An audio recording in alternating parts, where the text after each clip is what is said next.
It may have been the greatest army of all time, conquering and controlling an empire that stretched across the ancient Western world.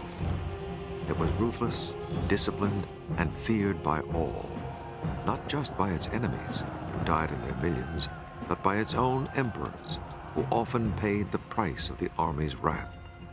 And yet, these soldiers were builders as well as destroyers, helping to spread a culture that became the bedrock of Western civilization.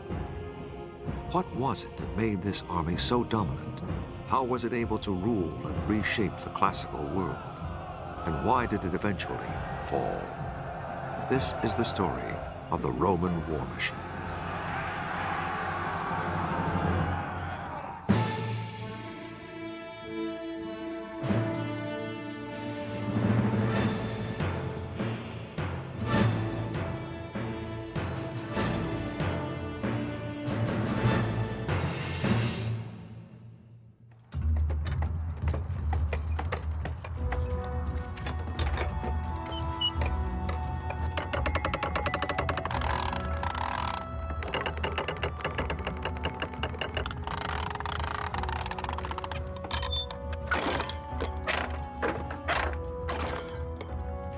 For any ancient people who refused Roman demands to surrender their town or city, weapons like these may have been among the last sights they witnessed on Earth. Siege warfare was one of Rome's greatest tools for winning and keeping control of its empire. The Roman siege weapons, adapted from the Greeks, gave them a tremendous versatility for conquest. This catapult for flinging heavy stones was called the ballista. These are really designed to batter away at either bodies of men or particularly gateways, stone walls. It would take a long time to knock down a decently built stone wall, but you can lob the balls over the walls and hit the defenders who are hiding behind. Now the machine gets its power from twisted skeins of rope, which in ancient times were made of sinew or horsehair, and through each skein of rope goes an arm. So it's already under tension, and as they wind it back, the arms are put under increased tension. And we're using here a ball which is about the size of an orange, and this is found archaeologically very common. But the biggest ammunition from these machines comes from Israel, and that's in the form of stone balls weighing 100 weight. And to shoot that, the machine would be about 40 feet high. A different type of machine was the catapulta, built like a crossbow, that fired heavy arrows and bolts with deadly accuracy.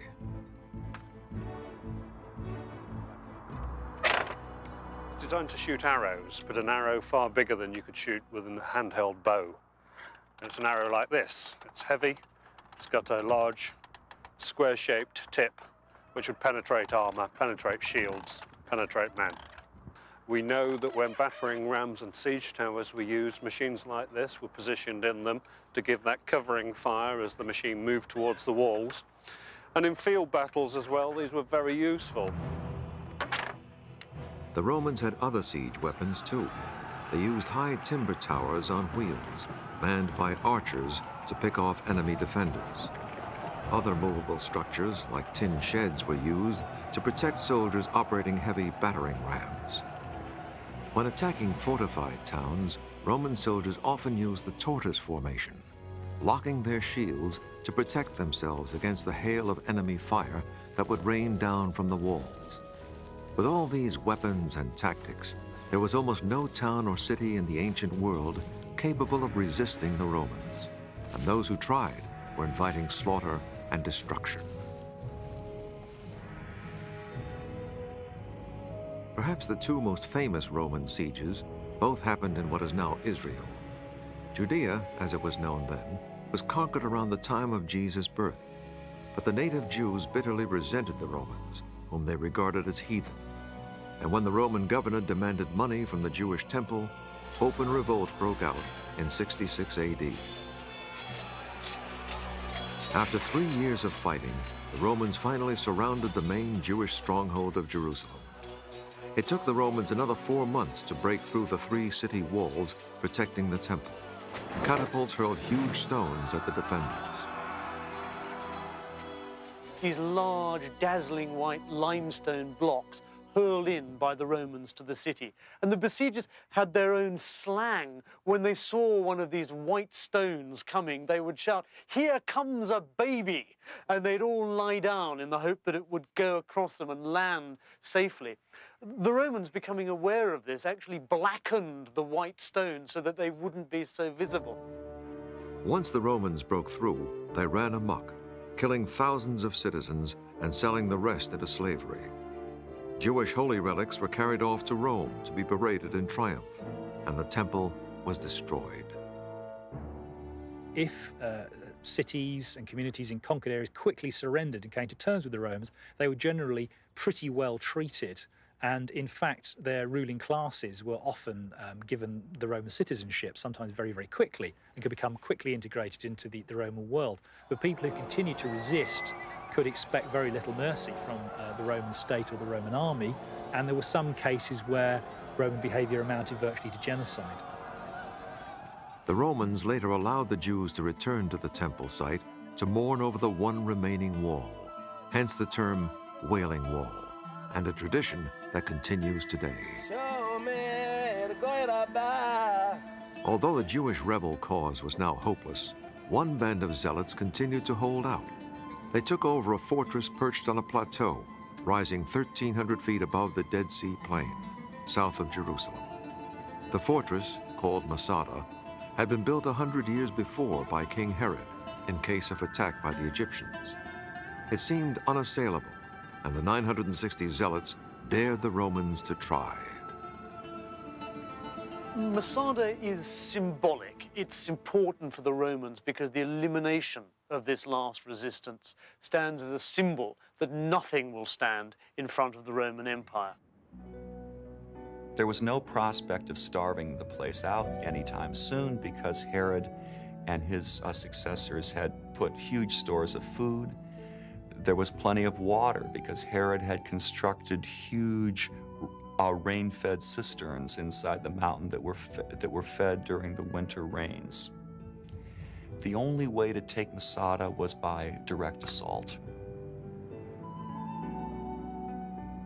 The 10th Roman Legion, which had led the assault on Jerusalem, arrived at the foot of Masada in late 72 AD. The Roman force, with its auxiliaries and forced Jewish labor, totaled about 10,000.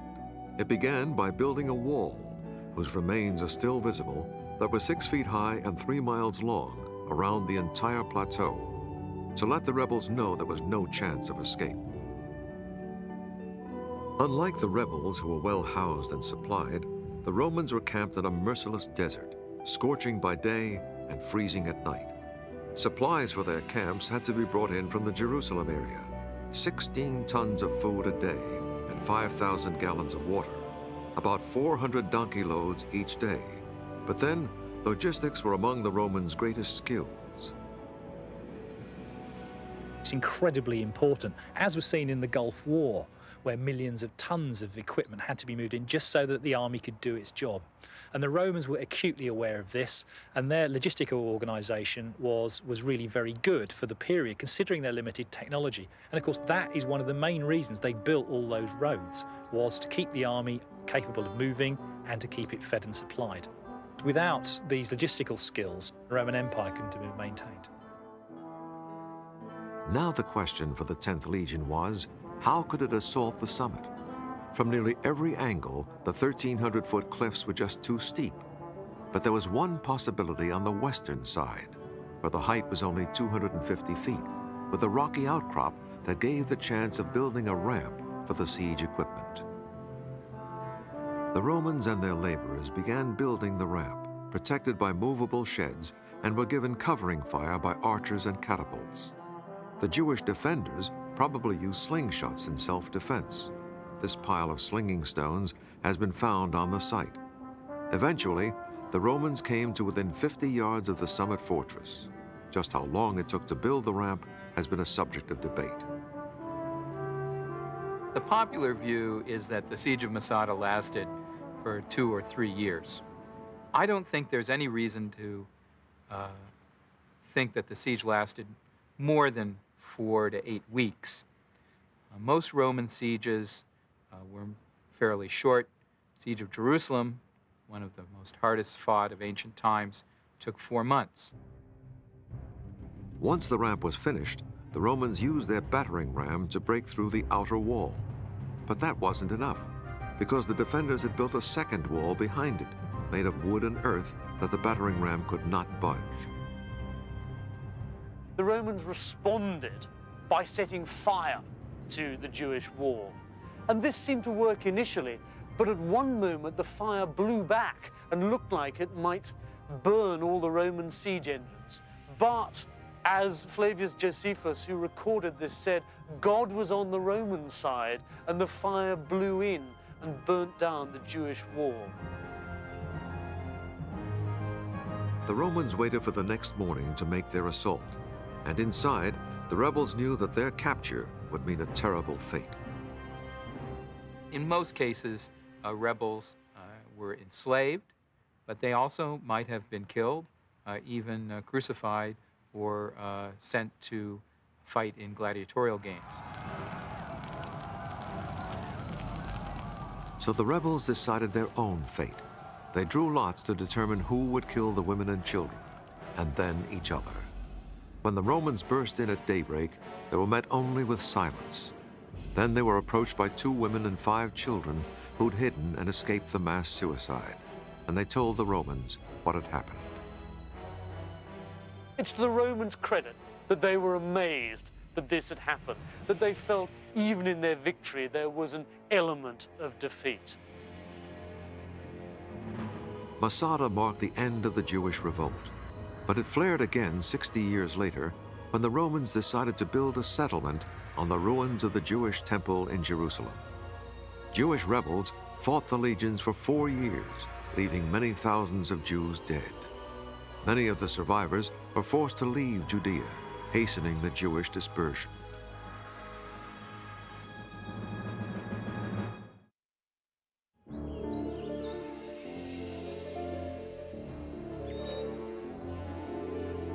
By the year 100 AD, the Roman Empire had been expanding for some 4 centuries, and under the Emperor Trajan, himself a general, the expansion continued. He annexed Dacia in modern Romania, plus Arabia and Armenia, and drove deep into present-day Iraq, reaching the Persian Gulf in 116 AD. But these new conquests stretched the Roman army to capacity. When Trajan died in 117 AD, he left another general, Hadrian, as his successor. But Hadrian quickly reversed the expansion policy, pulling out of Iraq and fixing the empire's borders.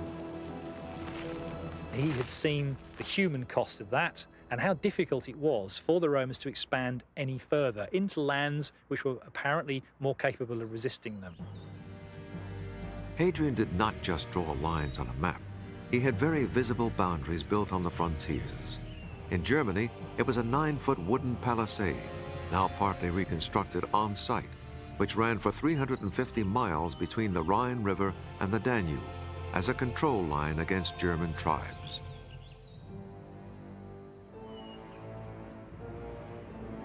Even more emphatically, he ordered the building of Hadrian's Wall, running about 80 miles from sea to sea across northern England. It was 15 feet high and dotted with forts that together housed about 10,000 soldiers. Time has weathered it down, but partial reconstructions show how astonishing it must have looked to British tribes. The ancient writers say only that it was built to separate the Romans from the barbarians, and archaeological evidence at one fort near the wall, Vindolanda, shows there were battles in the region not long before the wall was built. Romans had a lot of casualties, with commanding officers being killed. That's very unusual. And of course that, to a certain extent, gives a reason for building the wall. A lot of trouble, Hadrian puts it down, we'll make damn certain it doesn't happen again, build the wall. The soldiers themselves built the wall by hand. 3 legions, about 15,000 men, took nearly 10 years, and it was finished about 130 AD. But there were more than just defensive reasons for building it. Many believe Hadrian was making a statement to his own generals, who enjoyed the Roman tradition of conquest and booty. Under Augustus, Virgil writes his poem saying, you know, the gods have given Rome an empire without end, an empire without end in time or space. And this Hadrian says, you know, we're not going to have big wars of conquest. We're not going to keep on extending the empire. This is it. This is the end. The wall, with its many gateways, also served as an economic barrier for collecting taxes on trade and preventing weapons dealing between local tribes. And Hadrian, the general himself, who'd spent much of his life in the army, would have been conscious of keeping the legions busy, so they had less time to hatch political plots. There's nothing more dangerous, I would have thought, than a highly trained killer with nothing to do. I mean, what is your soldier? He's a highly trained killer, paid by the state. And if you don't give him anything to do, you're asking for trouble. The wall might also be a monument to Hadrian's ego. He loved building on a grand scale and considered himself an expert on architecture. He personally helped to redesign the Pantheon in Rome. And Hadrian's own villa, just outside Rome, was so huge that it took 1,000 soldiers just to guard the perimeter. It covered 300 acres, twice the size of the city of Pompeii. While Hadrian's Wall and other defensive barriers were strong symbols of the limits of the empire, they were not strict borderlines. The Roman army still controlled areas well beyond the physical frontiers. The Romans would patrol long distances beyond those frontiers and also had networks of spies and intelligence agents. They would expect to know of any possible threat to those frontier lines well in advance and could actually nip it in the bud.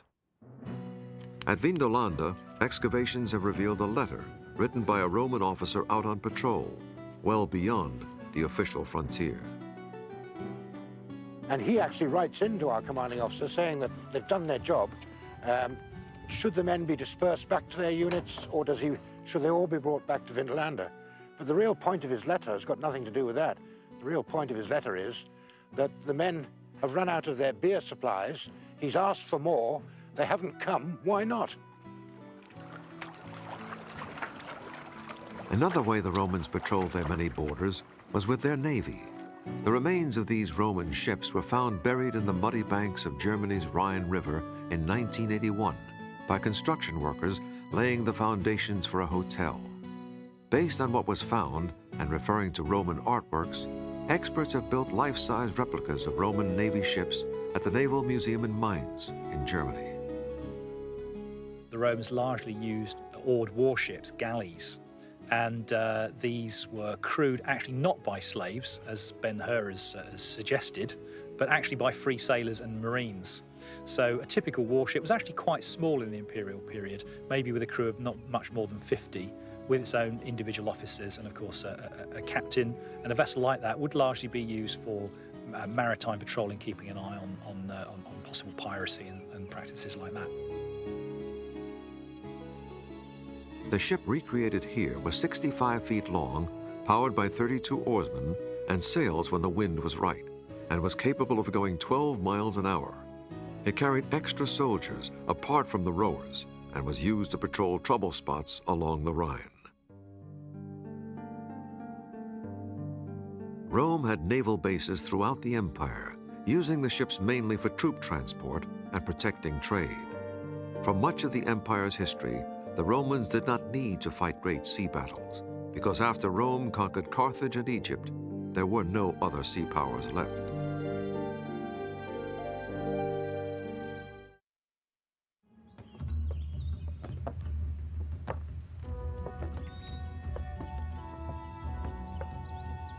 When the Emperor Hadrian decided to fix the borders of the Roman Empire, he helped change the nature of the Roman army itself. Instead of making new conquests, many soldiers now had fixed addresses on the frontiers as defenders rather than attackers.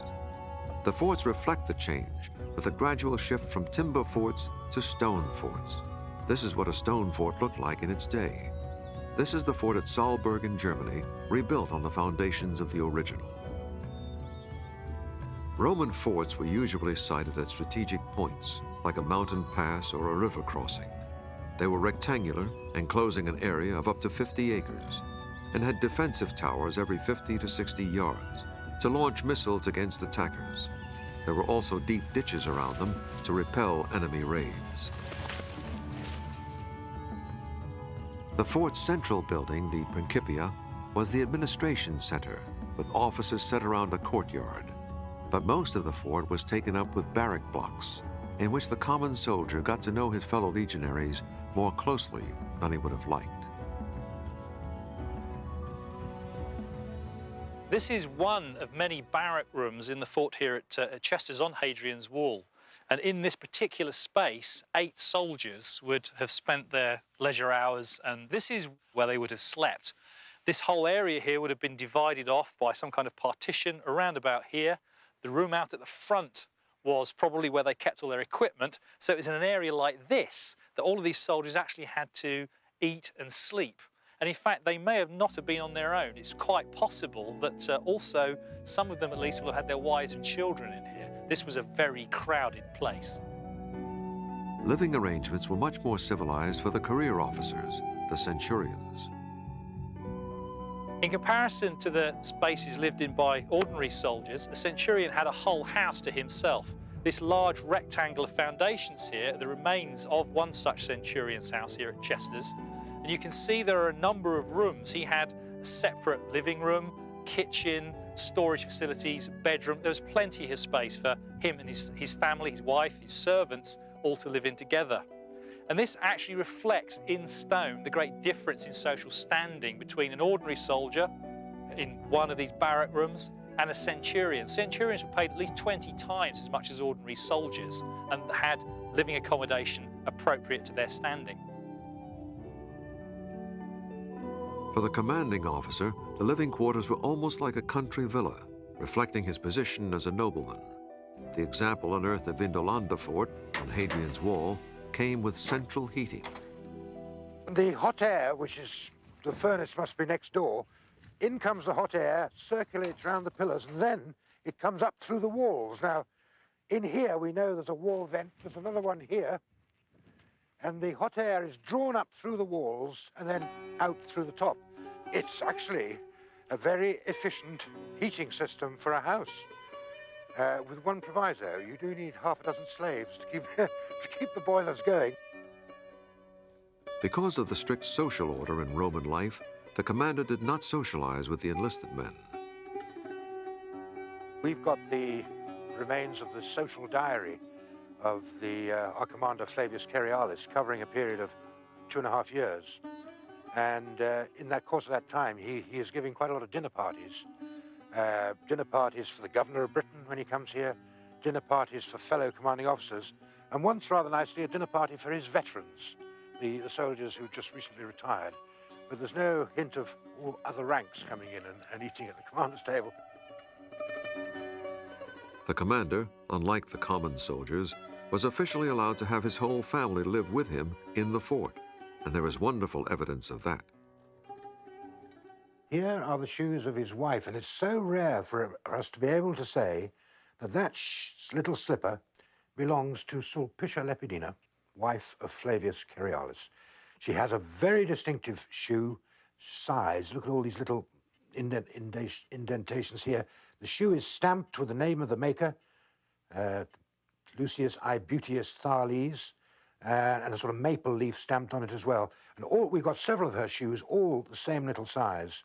They have their 3 children with them there. And here's the little one's little boot. Now, that is a very expensive little boot. That's all hand-carved out of a single piece of leather. And he's even got his little studs in the bottom. And you can see how he's been going over on his heel, sort of dragging his typical small boy, I would think. Roman forts on the frontiers were like self-contained Roman towns. Almost every fort had a bathhouse, like this one excavated at Chester's on Hadrian's Wall. Romans were fanatical about bathing and hygiene, and their baths were an elaborate process. The soldiers also used the baths as a recreation area to relax away from the discipline of the fort. This bathhouse has been recreated at Xanten in Germany. We are in the bathhouse. Soldiers entered in this room, that's the changing room. They undressed and put their clothes in these boxes and went to the next room, to the bathroom. This is where they used to come first, to get clean. They put oil on their skin, and with this scraper, they took the oil off, they washed themselves, and they went into the bath. So this is the warm water bath. It was kept at the 100 degrees Fahrenheit by the furnace, which is next door. So people stayed in this warm water. After finishing, they went to the next bath, which is the cold bath. This is the cold bath, and Romans believed that it was good to take a cold bath to improve the blood circulation. So after finishing their bath in the cold water, they went to the club room.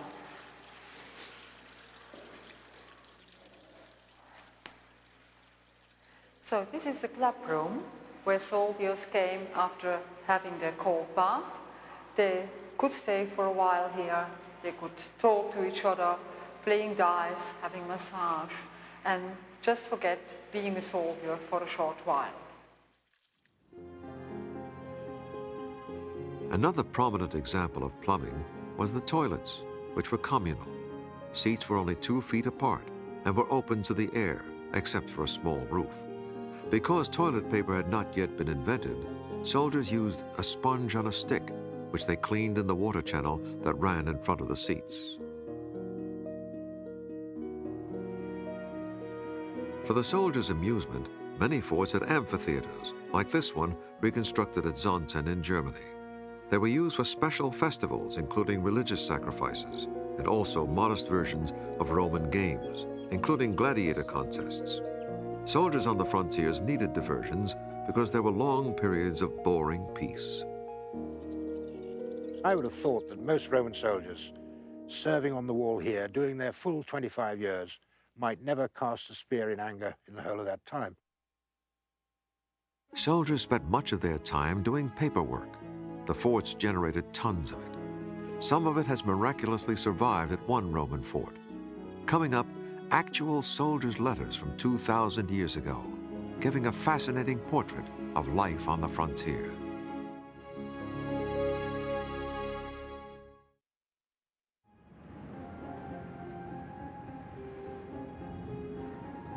At a Roman fort in the north of England, archaeologists are discovering a treasure trove of personal items left by the troops, giving us an amazingly intimate portrait of the Roman soldier's life. From deep in the mud at Vindolanda Fort have come hundreds of soldiers' letters. Here is an example of a document written in ink on specially prepared wood. It's either alder or birch, local wood that they've specially created these tablets for. We don't work from the originals at all. We work entirely from the infrared photographs because they show up so much more than you can see with the naked eye. Direct messages from the past. There's a lovely one, and that is from an officer, our commanding officer, a draft letter going out from here saying, "When I was with you, I left behind all my hunting nets. Please send them on to me, namely my special drag nets for swans, the small nets for thrushes," and so it goes on. This extraordinary letter coming in to a soldier saying, "I am sending you a parcel of some socks, 2 pairs of shoes," and then it said subligaria. Now, subligaria is a very rare word, and that had people thumbing through all the dictionaries. It does appear, I think, in a fairly rare poem of the poet Catullus. It's underpants. And much more than just letters have been found at Vindolanda. There are all sorts of weapons and evidence of how the soldiers used them. Often we pick up a thing like this, which is the skull of a Roman cattle, a cow or an oxen or something. It's been poleaxed. You can see the big indentation here. Someone has banged it like that. And then it's obviously been stuck on a pole and used for target practice. We have actually several of these. You can see where the Roman ballistas have gone boom, straight in. The deep soil and mud at Vindolanda is so well suited to preserving ancient artifacts that even Roman textiles have been found in good condition. That is what it looks like. It's a Roman bandage made of some quite good quality local wool. But we get everything from bandages to bits of big jerseys, even a sock made out of two different pieces of textiles sewn together. But again, you know, it's wonderful getting the textiles. They've lost their color, although by analyzing them, we can actually work out what color they originally had. And you'll see in our display case, their colors are much softer and gentler than the rather harsh colors produced by artificial dyes today.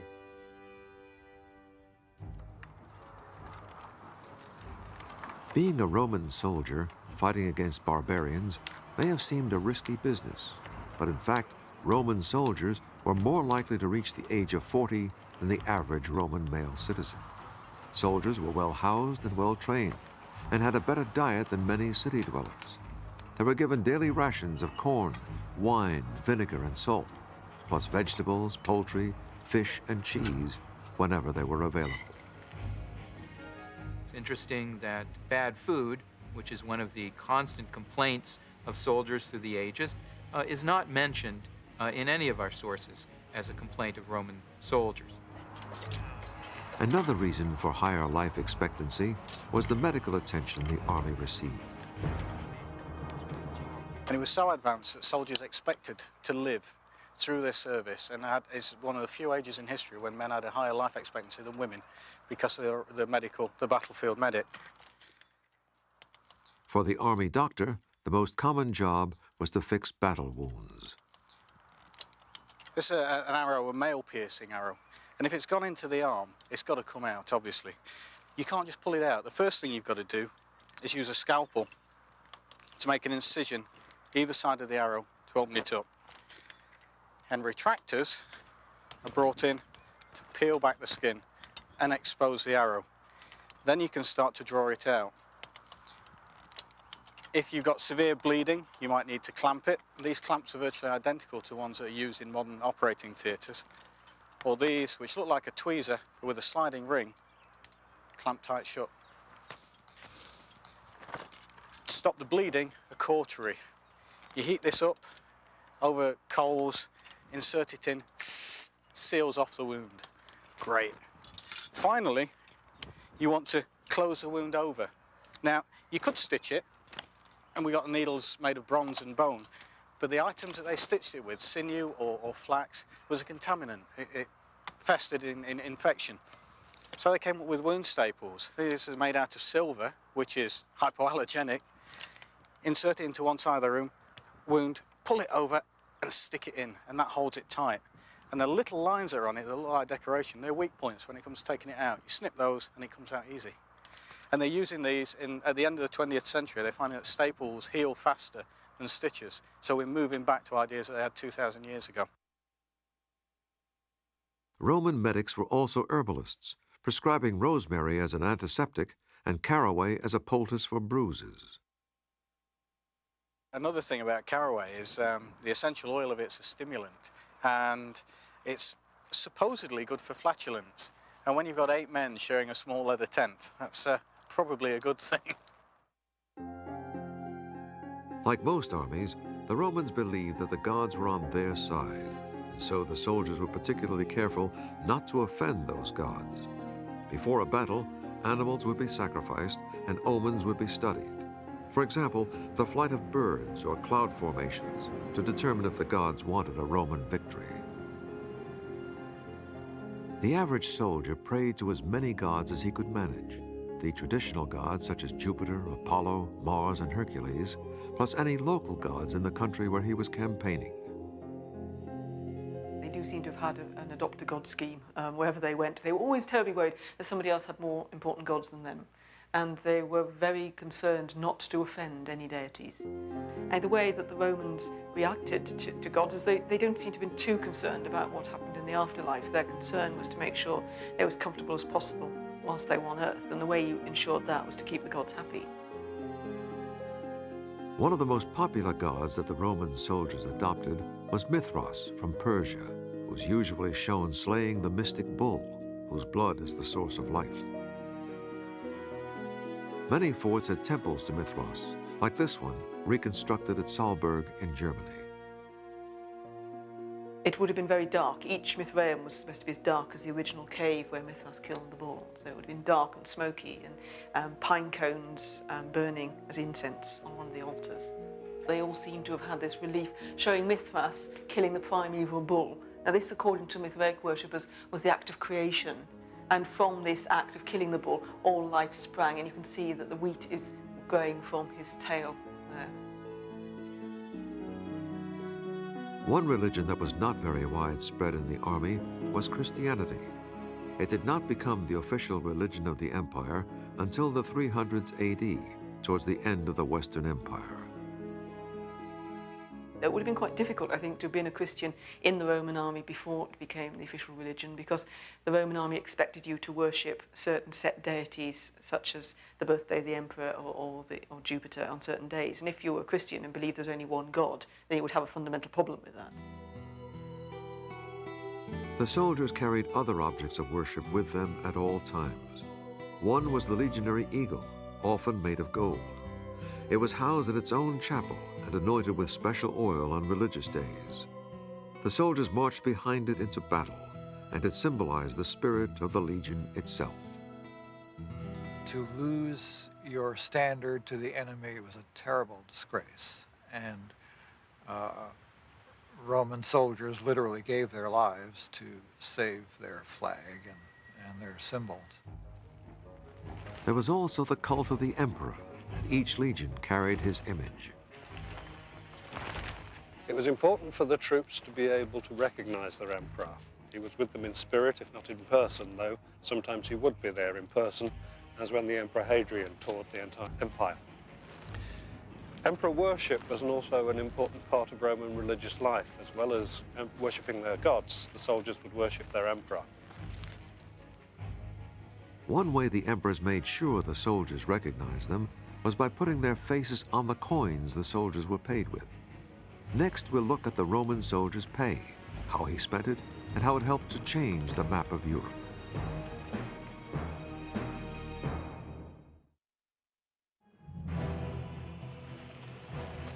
Roman soldiers had something that few other people in the ancient world ever had: regular pay. Legionaries were paid the equivalent of a middle-class salary plus annual bonuses from the emperors to try to ensure loyalty. To emphasize that point, the emperors put their own faces on the coins, like these found at Vindolanda Fort in northern England. There's a nice sestertius of the Emperor Trajan. Fairly normal coin on a find on many sites. It's all green and mouldy, but that is how Roman coins normally come out. But on a site like this, where we've got these rather special levels buried deep down, that is the same issue of coin coming from the early levels. I mean, you know, you'd think that was gold, but it's not. It's a nice, shiny bronze coin in excellent condition, no corrosion, nothing. The soldiers' savings were kept in special strong rooms at the forts, like this rare surviving example at Chester's Fort on Hadrian's Wall. It was an ancient mini version of Fort Knox. This was probably one of the safest places for money to be anywhere in the Roman province of Britain, because you've got 500 soldiers guarding it, and they're guarding a lot of their own money, because Roman soldiers had about a third of their pay kept back as a compulsory savings scheme. As well as compulsory savings, soldiers had deductions taken from their pay for food, clothes, weapons, and the burial club to pay for their tombstones. There were other deductions too. Fines for loss of equipment, buying that extra pepper to liven up the food, or indeed, if they're not feeling very well, buying some opium. I mean, we get opium on the tablets. The quartermaster is issuing it. We would like to think for medical purposes, but you never know. Because regular salaries were rare in ancient times, the Roman soldiers' pay was a magnet for local civilians wherever they went. Villages sprang up outside every fort. These are the remains of one such village outside Saalburg Fort in Germany. The town supplied the soldiers with food, alcohol, and entertainment, and there were always local women. Although soldiers were officially not allowed to marry until around 200 AD, when that law was changed, many soldiers kept unofficial wives and children in the towns next to the forts. This was tolerated because soldiers' sons often became new recruits. Some of the towns outlived the forts themselves and became great cities. Examples include Cologne and Bonn in Germany and York in England.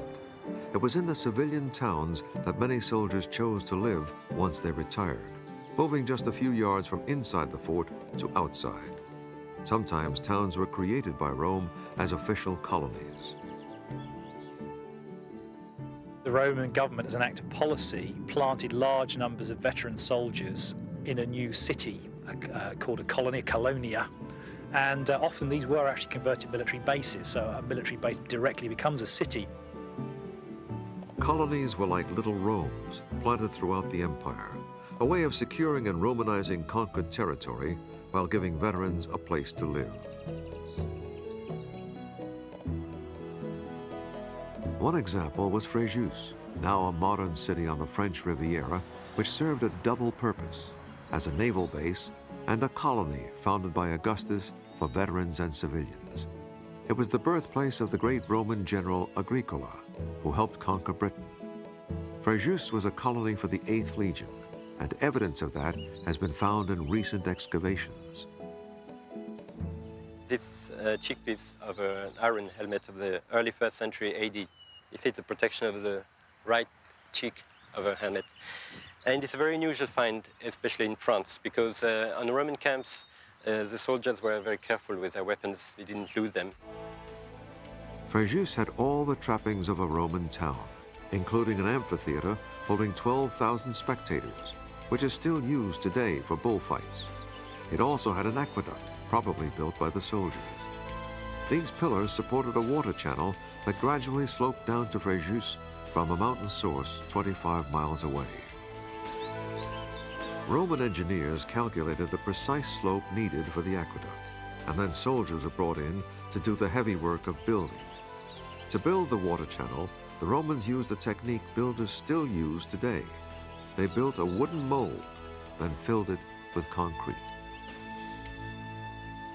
They just had to put some planks here inside the channel, and then they had the mold, internal mold for it, and then they could pour the concrete between the two parts, just as we do now with the concrete. You know, the Romans used the concrete in the same way as we do.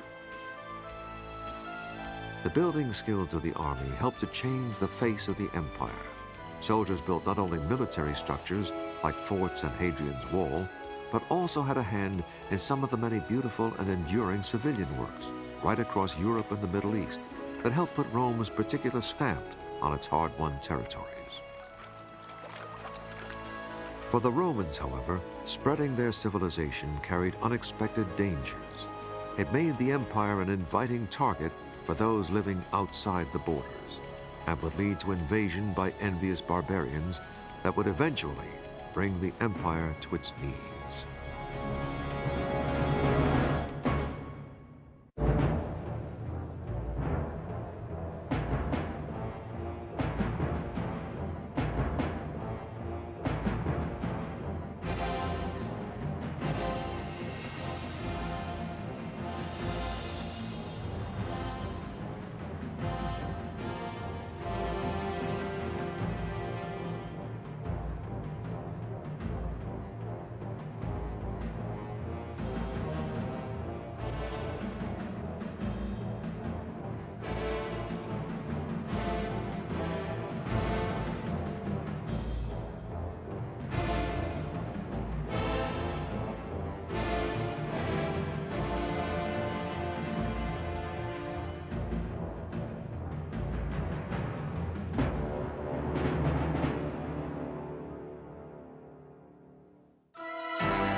Roman siege weapons, adapted from the Greeks, gave them a tremendous versatility for conquest.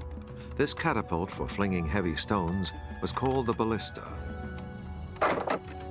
They're really designed to batter away at either bodies of men or particularly gateways, stone walls. It would take a long time to knock down a decently built stone wall, but you can lob the balls over the walls and hit the defenders who are hiding behind. Now, the machine gets its power from twisted skeins of rope, which in ancient times were made of sinew or horsehair, and through each skein of rope goes an arm. So it's already under tension, and as they wind it back, the arms are put under increased tension. And we're using here a ball which is about the size of an orange, and this is found archaeologically very common. But the biggest ammunition from these machines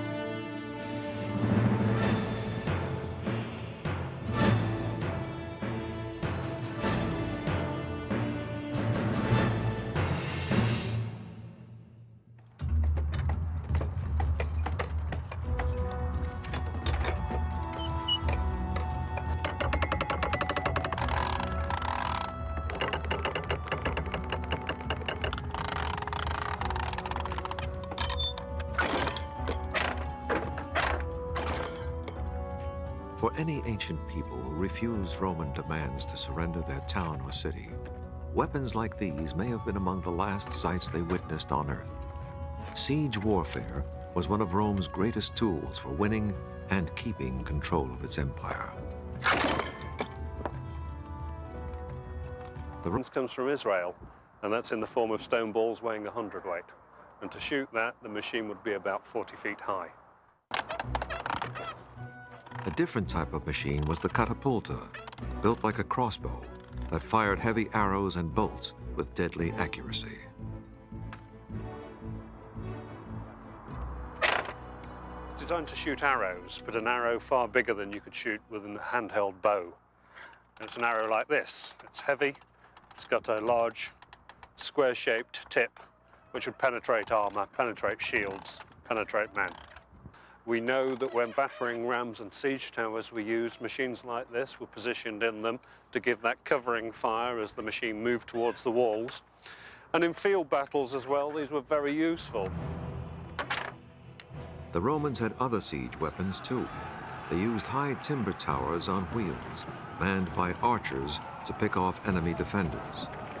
Other movable structures, like tin sheds, were used to protect soldiers operating heavy battering rams. When attacking fortified towns, Roman soldiers often used the tortoise formation, locking their shields to protect themselves against the hail of enemy fire that would rain down from the walls.